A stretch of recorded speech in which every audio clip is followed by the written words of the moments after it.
Hello বন্ধুরা, আজ আমি নিয়ে এসেছি একটা ছোট্ট সিম্পলের মধ্যে একটা হেয়ার স্টাইল নিয়ে। তোমরা দেখতে থাকো, আমি তো করছি। আমার যদি ভুল হয়ে থাকে তাহলে অবশ্যই কমেন্টে জানিও, কারণ শেখার কখনো শেষ হয় না। তো ফার্স্টেই আমি বলে দিই, দিদির হেয়ারের গ্রোথটা খুবই কম, আর সেই জন্য ডেনসিটিটা খুব কম থাকার জন্য হেয়ারটা খুব চেপে চেপে থাকে। তো সেই জন্য আমি দিদির হেয়ারে একটু ক্রিম্পিং করে নিচ্ছি, যাতে হেয়ারের ভলিউমটা ভালো দেখা যায় আর আমারও বানেও একটু সুবিধা হয়। তো ফ্রন্ট সেকশানে যেটা আছে সেই সেকশানগুলোতে ক্রিম্পিং করে দিয়ে, আর বাকি যেইটুখানি হেয়ারের পিছনে পাফের জন্য বেসিক্যালি ইউজ হয় সেইটুখানি হেয়ার নিয়ে ক্রিম্পিং করে নিয়েছি, দেখতেই পাচ্ছো। এবার ক্রিম্পিং করার পর পুরো হেয়ারটাকে কোম করে আমি এক সাইড করে নিচ্ছি, এক সাইড করে ক্লিপ লাগিয়ে দিচ্ছি, দেখতেই পাচ্ছ।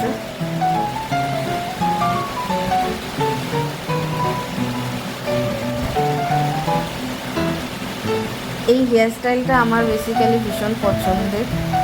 জেনারেলি ফ্রেঞ্চ রোল বলে এটাকে সবাই জেনে থাকে, তো সেটাকে বেস করে হেয়ারস্টাইলটা করা। যদি কোথাও ভুল থাকে তাহলে আপনারা অবশ্যই আমাকে ধরিয়ে দেবেন। আর দেখতেই পাচ্ছেন পুরো হেয়ারটাকে এক সাইডে ক্লিপ করে আটকিয়ে এবার আমি এটাকে রোল করে দেওয়ার চেষ্টা করছি।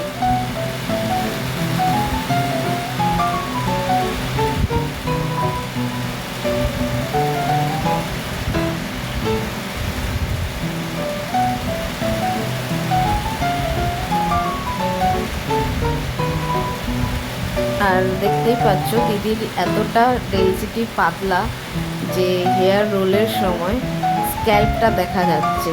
সো এই ক্ষেত্রে স্ক্যাল্পে ব্ল্যাক স্প্রে করে দিতে পারেন আপনারা, যেটাকে বলে আর কি ইউজ হয়, আমি নামটা ঠিক বলতে পারছি না, আমি পরে হয়তো জেনে আপনাদেরকে বলবো। বাকিটা আমি দেখুন এরকম শঙ্খের মতো রোল করে দিচ্ছি।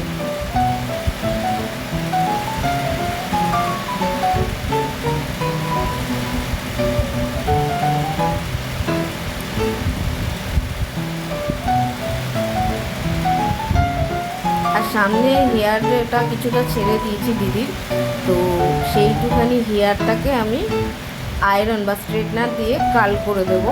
এটা এখানে দেখানো হচ্ছে না, কিন্তু কার্লটা আমি করেছিলাম অফ ক্যামেরায়। হালকা এখানে ফ্লাওয়ার দিয়ে দেবো, আর সামনে দেখতে পাচ্ছ কার্ল করে দিয়েছি দিদি আয়রন দিয়ে, মানে স্ট্রেটনার দিয়ে। আর দিদির লুকসটা আমার কাছে বেশ ভালোই লাগে।